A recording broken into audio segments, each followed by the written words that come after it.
नमस्कार सभी धर्मी लोगों का आपके अपने चैनल पर एक बार फिर स्वागत है।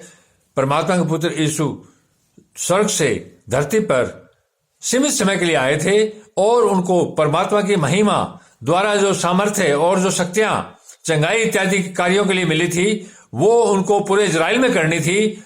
लोगों की भीड़ रहती थी और दुखियों की भीड़ उनके पीछे लगी रहती थी। दुखों का कोई अंत नहीं था, इसीलिए परमात्मा के पुत्र लगातार घूमते रहते थे चंगाई इत्यादि कार्य के लिए, क्योंकि वो ज्यादा से ज्यादा इजराइल में लोगों को चंगा करना चाहते थे। तो इसीलिए जब यीशु वहां से आगे बढ़ा तो दो अंधे उनके पीछे यह पुकारते हुए चले, एक जगह चंगाई करके दूसरी जगह चले जाते थे।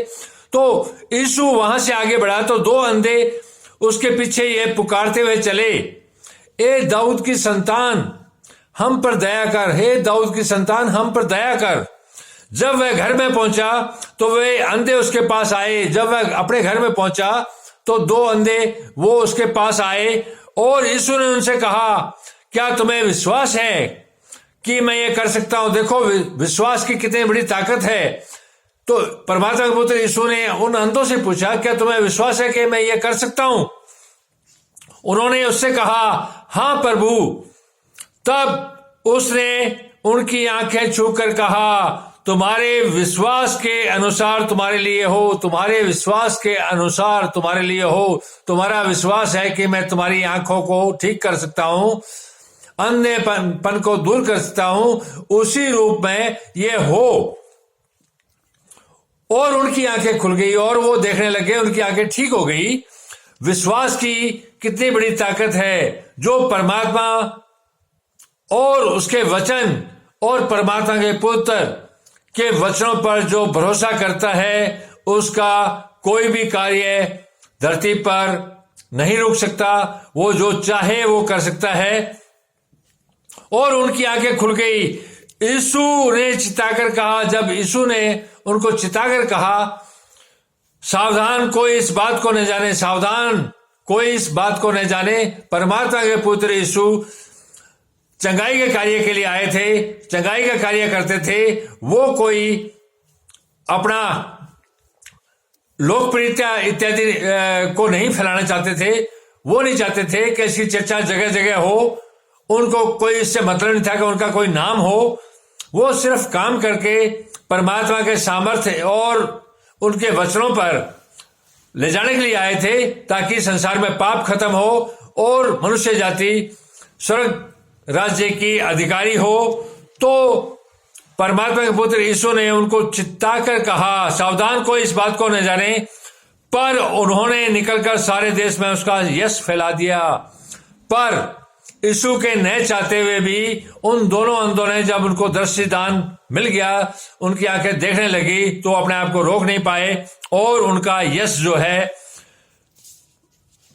सारे देश में फैला दिया। इसके बाद एक गूंगे को चंगा करना। जब वे बाहर जा रहे थे, जब वो घर से बाहर जा रहे थे, तो देखो लोग एक गूंगे को, जिसमें दुष्ट आत्मा थी, जो एक गूंगा था, उसको लोग कुछ लेके आए जिसमें एक दुष्ट आत्मा थी, उसके पास लाए। जब दुष्ट आत्मा निकाल दी गई, जब उसकी दो दुष्ट आत्मा थी उसको निकाल दी गई, तो गूंगा बोलने लगा। जब गूंगे के शरीर से दुष्ट आत्मा को निकाल दिया गया परमात्मा के पुत्र यीशु ने, तो गूंगा बोलने लगा। इस पर भीड़ ने अचंबा करके कहा, इस पर भीड़ को यकीन नहीं हुआ और अचंबा करके कहा, इजराइल में ऐसा कभी नहीं देखा गया, कि इजराइल में हमने कभी ऐसा नहीं देखा। परंतु फरीसियों ने कहा, फरीसी कौन? जो उस समय के पंडे पुजारी होते थे। फरीसियों ने कहा, यह तो दुष्ट आत्माओं के सरदार की सहायता से दुष्ट आत्माओं को निकालता है, अर्थात ये शैतान की सहायता से दुष्ट आत्माओं को निकालता है। फरीसी जो होते हैं ये ढोंगी होते हैं। ये आज भी हैं और आने वाले समय में भी रहेंगे, पहले भी थे। ये नहीं चाहते कि परमात्मा के पवित्र कोई कार्य धरती पर कोई मनुष्य करे।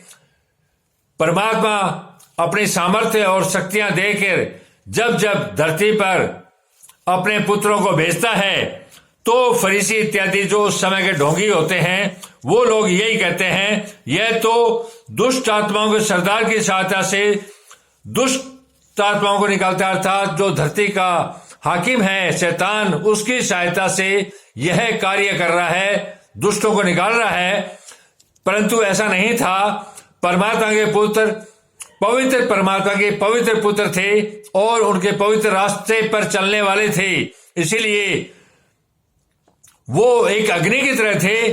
वो जो भी चाहते थे परमात्मा वो कार्य उनका होने देता था, क्योंकि पुत्र और पिता में कोई फर्क नहीं है। परमात्मा के पास सारी शक्तियां हैं तो अपने पुत्र को भी सारी शक्तियां दे रखी थी, इसी कारण। लेकिन उस समय के लोग या आज भी ऐसा कोई कार्य चंगाई इत्यादि का जो कार्य करता है उसको लोग बर्दाश्त नहीं करते हैं और उसको दूसरे रूप में ले जाते हैं और लोगों को गुमराह करते हैं। धन्यवाद, शुभ रात्रि, कल फिर मिलेंगे।